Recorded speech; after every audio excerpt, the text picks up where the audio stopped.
আমি আমার স্বামীর দ্বিতীয় স্ত্রী। আমাকে বিয়ে করার পরেও অবশ্য তিনি আরেকটা বিয়ে করেছেন। আমি স্বেচ্ছায় সজ্ঞানে ও স্বতঃস্ফূর্তভাবে এমন জীবন বেছে নিয়েছি। আমি বুঝতে পেরেছি স্বামী নামক সম্পত্তিটি আমার একার থাকবে না, তাকে আমার ভাগ করে নিতে হবে অন্য নারীর সাথে। তার দেহ ভাগ হবে, মন ভাগ হবে, অনুভূতি ভাগ হবে। তিনি আমাকে ভালোবাসার গল্প বলার মাঝপথে এসে অন্য নারীর ডাকে ছুটে যাবেন তার কাছে। আমি দেখব, সহ্য করব, আবার তাকে যেতে সাহায্যও করব। সেখান থেকে ফিরে আসলে আবার তার সেবা যত্নও করব। আমি রেহানা, দরিদ্র কৃষক পিতার 5 কন্যা সন্তানের মধ্যে সবার বড়। দেখতে মোটামুটি সুন্দর হয়। বাবা জন্মের পর থেকে আমাদের বিয়ে নিয়ে দুশ্চিন্তা করতেন। তিনি কখনো আমাদের পড়াশোনা করিয়ে মানুষ করার চিন্তা করেননি। কোনো রকম খাইয়ে পড়িয়ে পরের ঘরে বিদায় দেওয়ার চেষ্টা করেছেন সব সময়। আমার বয়স যখন মাত্র 11 বছর, সবে মাত্র বয়সন্ধিকালে পা রেখেছি, শরীরে পরিবর্তন এসেছে, সেই সাথে মনে। বাবা আমার জন্য বিয়ের প্রস্তাব এনেছেন মহাজনের বড় ছেলে বুদ্ধি প্রতিবন্ধী সিরাজ মিয়ার জন্য, যিনি বয়সে আমার বাবার সমবয়সী হবেন, যাকে প্রায় ভাদ্র মাসে উলঙ্গ হয়ে রাস্তায় ঘুরে বেড়াতে দেখা যেত। সবাই পাগল বলতো। দুষ্টু ছেলের দল তাকে দেখলেই ঢিল ছুঁড়ে মারত। তাদের দলে কখনো কখনো আমিও সামিল হতাম। তখনই শুরু হতো সিরাজ পাগলার অকথ্য ভাষায় গালিগালাজ। মহাজনের টাকার অভাব ছিল না। মেঘনা নদীতে 3টা মাছ ধরার ট্রলার আছে, চরে কয়েকশো কানি ধানি জমি আছে, বাড়িতে দোতলা ভবন আছে। এত সম্পত্তি থাকার পরও তার বুদ্ধি প্রতিবন্ধী বড় ছেলে আর নেশাগ্রস্ত নিঃসন্তান ছোট ছেলে ছাড়া আর কোনো বৈধ ওয়ারিশ নেই। বাবা ছিলেন মহাজনের জমির একজন চাষা। বাবার যে 5 মেয়ে ছাড়া স্থাবর অস্থাবর কোনো সম্পত্তি নেই, এটা মহাজন কোনোভাবে জানতে পেরেছেন। তিনি বাবাকে 10 কানি জমি লিখে দেওয়ার লোভ দেখিয়ে আমাকে তার পাগল ছেলের বউ করে নেওয়ার প্রস্তাব দিলেন। একজন ভূমিহীন কৃষকের কাছে 10 কানি সম্পত্তির লোভ ছিল অনেক বেশি, যিনি আজীবন পরের জমিতে কৃষকের কাজ করেছেন। মেয়েদেরকে ঠিকমতো খেতে দিতে পারেননি, পড়তে দিতে পারেননি, শুতে দিতে পারেননি। তিনি যদি 10 কানি সম্পত্তির মালিকানা রাতারাতি কোনো কষ্টের বিনিময়ে পেয়ে যান, সাথে তার মেয়ের নিশ্চিত ভবিষ্যৎ, তাহলে চোখ বন্ধ করে যে কোনো প্রস্তাবে রাজি হয়ে যাবেন। আমার বাবাও তার ব্যতিক্রম করেননি।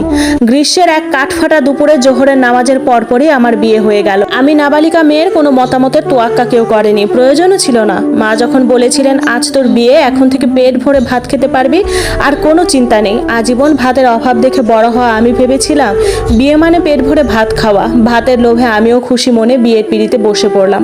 আমি তখনও জানতে পারিনি কার সাথে আমার বিয়ে হচ্ছে।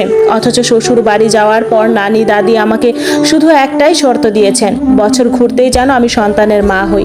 ফুলসজ্জার ঘরে স্বামীর সব আবদার যেন বিনা শর্তে মেনে নেই। সন্তানের মা হব কি? আমি তো নিজেই তখন প্যান্ট পরা এক ছোট্ট শিশু। ফুলসজ্জার ঘরে সিরাজ পাগলাকে সফেদ পাঞ্জাবি পরা আর ক্লিন শেভ করা দেখেও আমার চিনতে অসুবিধা হয়নি। মুহূর্তে আমি মূর্ছা গেলাম।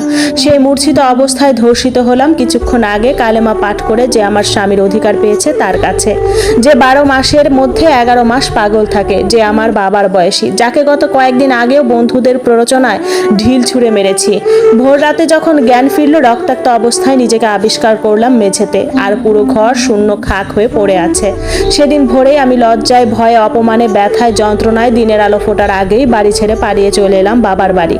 আমাকে দেখে যেন বাবা ভূত দেখার মতো চমকে উঠলেন। হায় হায়, রব তুললেন আমার মা নিজেও। আমি সদ্য বিয়ে হওয়া নতুন বউ শ্বশুর বাড়ি থেকে কোন অসুবিধায় বাবার বাড়ি ফিরে এসেছি সেটা একবারের জন্য কেউ জানতে চায়নি। বরং আমি আর যেতে অস্বীকৃতি জানলে যদি 10 কানি জমি হাতছাড়া হয়ে যায়, সেই শোকেই সবাই বারবার বিলাপ করছেন। আমি আর ফিরে যাইনি ও বাড়ি। কার পরিচয়ে কার কাছে যাব? পাগলা যে ওই দিন রাতের অন্ধকারে নিরুদ্দেশ হয়ে গেল, আমাকে রক্তাক্ত অবস্থায় ঘরের মেঝেতে ফেলে রেখে, তিনি আর কোনোদিন ফিরে আসেননি। এভাবে 4 মাস 6 মাস কেটে গেল। আমার শরীরও জানান দিয়েছে নতুন অতিথির আগমনী বার্তায়। বংশের একমাত্র প্রদীপের আগমনী সংবাদে মহাজনদের পুরো বাড়ি যেন আনন্দের উৎসব পড়ে গেল। দিনের মধ্যে 4 বারও মহাজন এবং তার নিঃসন্তান ছোট ছেলে দেখতে আসে আমাকে।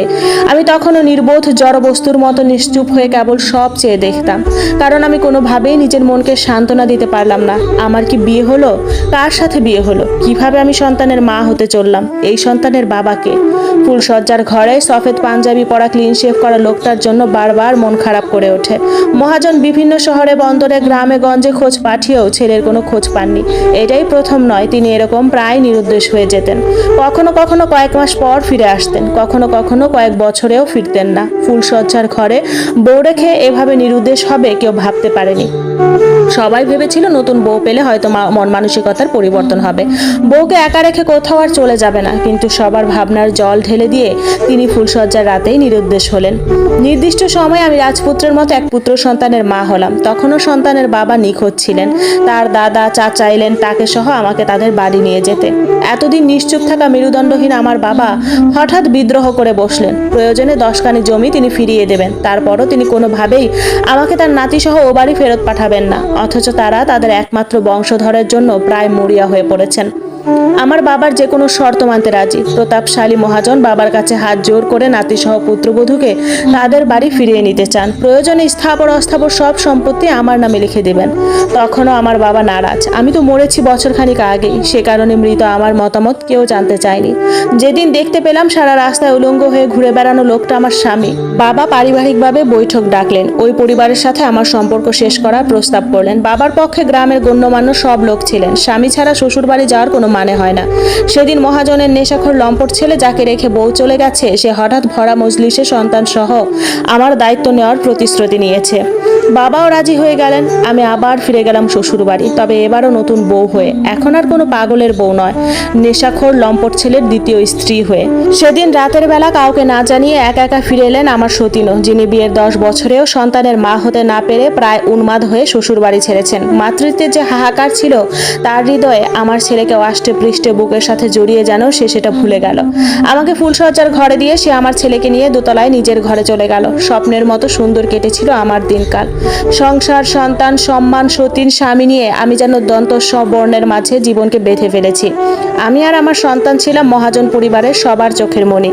ভাতের অভাব, কাপড়ের অভাব, সম্মানের অভাবে বেড়ে ওঠা আমি সতীনের কষ্টটা মেনেই নিয়েছি। যদিও তিনি আমার ছেলেকে ছাড়া আমার কাছ থেকে কিছুই চাননি কোনোদিন। ছেলেকে পেয়ে যে মিরাজ বদলে গেল, নেশা ছেড়ে দিল, বাবার ব্যবসার হাল ধরলো, সংসারী হলো। হঠাৎ করে বিয়ের 10 বছরেও নিজে ঔরসজাত সন্তানের বাবা হতে না পেরে বদলে যেতে শুরু করলো সে পুনরায়। ঠিকমতো ঘরে আসতো না, ছেলেকে আদর করতো না, নেশা করে পথে ঘাটে আগের মতো পড়ে থাকতো। তার পাগল ভাই যদি এক রাতে পুত্র সন্তানের বাবা হওয়ার মতো যোগ্য হতে পারে, সুস্থ সবল সে কেন পারছে না? প্রথম বউ না হয় বন্ধ্যা ছিল, একটা সন্তান জন্ম দিতে পারা নাবালিকা আমি এখন তরুণী হয়েও কেন তার সন্তানের মা হতে পারছি না? জিদ করে সে পুনরায় বিয়ে করে নিয়ে এলো আরেক স্ত্রী। আজীবন বরফ শীতল আমি স্বামীর তৃতীয় বিয়েতেও কোনো উচ্চ বাক্য করিনি। অথচ বড় হওয়া আমার ছেলে হঠাৎ করে অস্তিত্ব সংকটে ভুগতে শুরু করলো। কে তার মা সেটা সে বুঝতে পারে না। বন্ধু বান্ধব সবার একটাই মা থাকে, তার কেন দুটো মা? বড় মা, ছোট মা। তার বাবা যদি মিরাজ আলী হয়, কাগজপত্রের সিরাজ আলীটাকে? মিরাজ আলী যদি সত্যি তার বাবা হয়ে থাকেন, স্ত্রী সন্তান থাকার পরও কিসের সন্তানের জন্য তিনি আবার বিয়ে করেছেন? আমার 5ম শ্রেণীতে পড়ুয়া ছেলে এত ঐশ্বর্যের মধ্যে থেকেও নিজেকে একা মনে করছে। তার বাড়ি ঘর, মা বাবা, দাদা দাদি থাকার পরও সে একাকিত্বে ভুগছে। আমি তার মা কিনা সে ব্যাপারে তার সন্দেহ হচ্ছে। সে সৎ মাকে আপন মনে করে। এক্ষেত্রে অবশ্য তার কোনো দোষ নেই। আমি সতীনের কাছ থেকে স্বামীকে আগলে রাখার জন্য ছেলের প্রতি উদাসীন ছিলাম। নেশাগ্রস্ত স্বামীকে সংসারী করার জন্য তার প্রতি যত্নশীল ছিলাম। ফলাফল দিন শেষে ছেলে আমার নয়, স্বামীও আমার নয়। আমি যার জন্য সবকিছু হারালাম, একই বাড়িতে থেকেও আমি তার নাগাল পাই না। সে সারাদিন মেতে থাকে নতুন বউ নিয়ে, ছেলে থাকে তার বড় মাকে নিয়ে। আমার কাঁধে প্যারালাইসিস শ্বশুর, অসুস্থ শাশুড়ি, একরাশ ব্যর্থতা, হতাশা আর সব হারানোর যন্ত্রণা। নিজেকে বড্ড ব্যর্থ মনে হয় জীবনে। 9 মাস গর্ভে ধারণ করে অমানসিক যন্ত্রণা সহ্য করে আমি কিশোরী মেয়ে যে সন্তানের জন্ম দিয়েছি, সে সন্তান যখন আমার দিকে অভিযোগের আঙুল তুলে আমাকে লোভী মনে করে, তখন মরে যেতে ইচ্ছে করে। আমি মহাজন পরিবারের 3 বউয়ের সবচেয়ে বেশি বিশ্বস্ত বউ। আমার ব্যাংক অ্যাকাউন্টে লাখ লাখ টাকা, আমার শাড়ির কিনারায় পুরো বাড়ির সিন্দুকের চাবি, আমার পরনে দামি শাড়ি। অথচ সবকিছু আমার কাছে তুচ্ছ মনে হয়। ইচ্ছে করে ছেলেকে বুকের সাথে জড়িয়ে ধরে কান্না করে সব যন্ত্রণা ধুয়ে ফেলি। কিন্তু জীবন যুদ্ধে পরাজিত আমার ছেলে আমাকে অপছন্দ করে, সৎ মায়ের বুকের ভেতর লুকিয়ে ঘুমায়।